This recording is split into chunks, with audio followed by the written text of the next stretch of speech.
क्या आप अंदर से पूरी तरह खाली महसूस कर रहे हैं?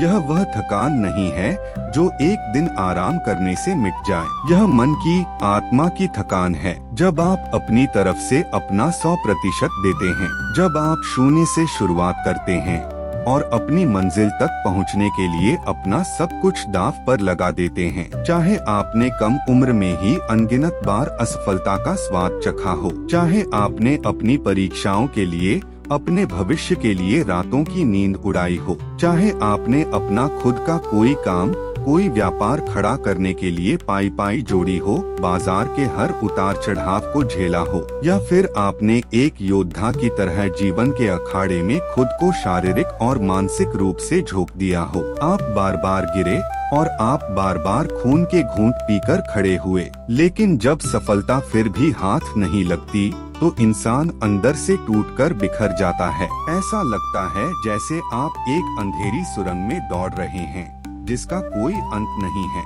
लेकिन इस हार से भी ज्यादा तकलीफ तब होती है जब आप मदद के लिए पीछे मुड़कर देखते हैं। जिन लोगों को आप अपना मानते थे, जिनके लिए आपने अपना कीमती वक्त बर्बाद किया, वो सब खामोश तमाशाई बन जाते हैं। आपके उस संघर्ष के दिनों में कोई आपके साथ खड़ा नहीं होता। यह इस मतलबी दुनिया का सबसे कड़वा सच है।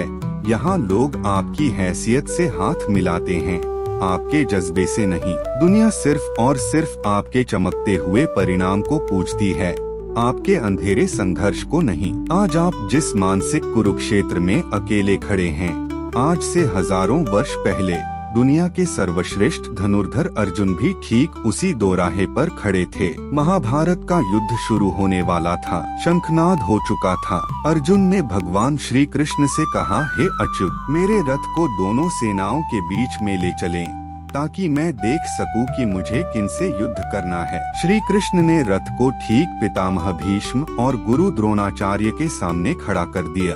अर्जुन ने जब सामने देखा तो उनके होश उड़ गए। सामने कोई दुश्मन नहीं था, सामने वो लोग थे जिन्होंने अर्जुन को उंगली पकड़कर चलना सिखाया था।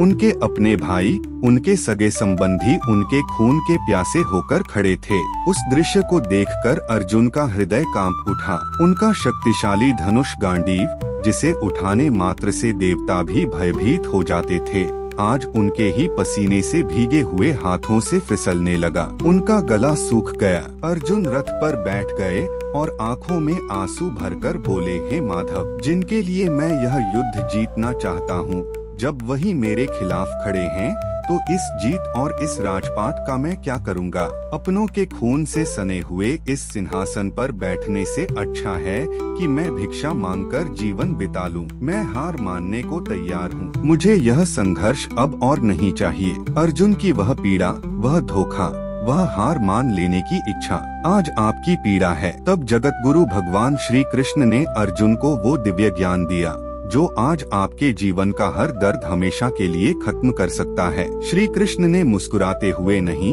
बल्कि एक कड़े स्वर में कहा, अशोचानन व शोचस्त्वम प्रज्ञावादाश्च भाष्ये, अर्थात हे अर्जुन, तुम उनके लिए शोक कर रहे हो जो शोक के योग्य ही नहीं हैं, और बातें ज्ञानियों जैसी कर रहे हो। श्री कृष्ण ने समझाया, हे पार्थ, यह तुम्हारा प्रेम नहीं है, यह तुम्हारा मोह, अटैचमेंट है। तुम अज्ञान के बहुत गहरे अंधेरे में हो। तुम जिन्हें अपना सगा मान रहे हो, वो तुम्हारे हैं ही नहीं। इस नश्वर संसार में कोई किसी का नहीं है। हर जीव केवल अपने अपने कर्मों और अपने स्वार्थ के धागे से बंधा हुआ है। हम अपने जीवन में भी ठीक यही सबसे बड़ी गलती करते हैं। हम इंसानों से, रिश्तों से बहुत गहरी उम्मीदें बांध लेते हैं। हम भूल जाते हैं कि हर इंसान की फितरत समय और उसकी जरूरत के हिसाब से बदलती है। जब तक आप उनके काम के हैं, जब तक आपकी जेब भरी है, वो आपके साथ खड़े होने का दिखावा करेंगे। जिस दिन आपका बुरा वक्त शुरू हुआ,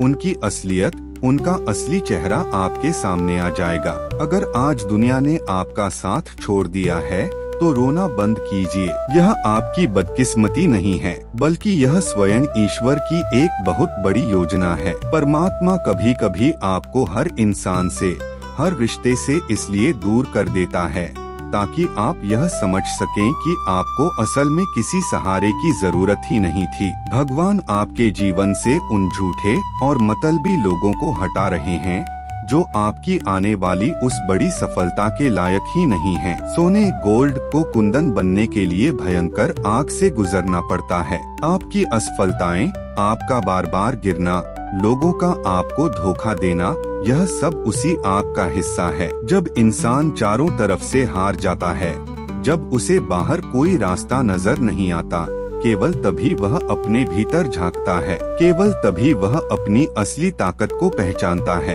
गीता के 6 अध्याय में श्री कृष्ण बहुत स्पष्ट और कठोर शब्दों में कहते हैं, उद्धरेदात्मनात्मान नात्मानमवसाद्ये, अर्थात हे मनुष्य, अपना उद्धार स्वयं कर, खुद को इस दुख और असफलता के दलदल से बाहर निकाल और अपना पतन मत होने दे, क्योंकि तू खुद ही अपना सबसे बड़ा मित्र है और खुद ही अपना सबसे बड़ा शत्रु। कोई बाहरी चमत्कार आपको बचाने नहीं आएगा। कोई भी इंसान आपका हाथ पकड़कर आपको आपकी मंजिल तक नहीं ले जाएगा। आपको खुद उठना होगा। अपनी इस हार को, अपने इस अकेलेपन को अपनी सबसे बड़ी ताकत बनाना होगा। अब समय आ गया है सच्चे वैराग्य का। सच्चे वैराग्य का अर्थ यह नहीं है कि आप सब कुछ छोड़कर जंगल में चले जाएं। इसका अर्थ है इसी मतलबी दुनिया के बीच रहना, अपना कर्म पूरी शिद्दत से करना, लेकिन किसी भी इंसान से रत्ती भर भी उम्मीद ना रखना।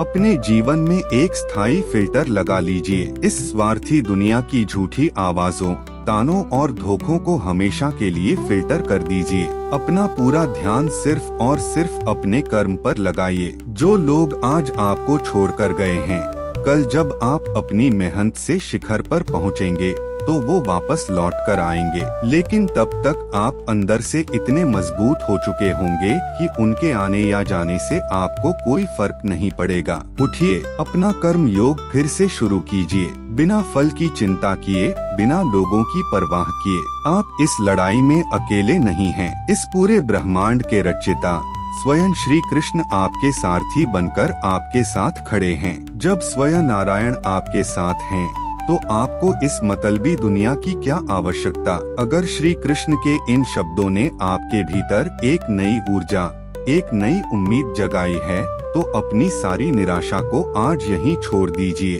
अपने आंसू पोंछें और एक नई शुरुआत करें। कमेंट बॉक्स में पूरे विश्वास और समर्पण के साथ लिखें, जय श्री कृष्ण। और जीवन के इस कुरुक्षेत्र में हर दिन सही मार्गदर्शन पाने के लिए कथा कीर्तन को सब्सक्राइब जरूर करें। राधे राधे।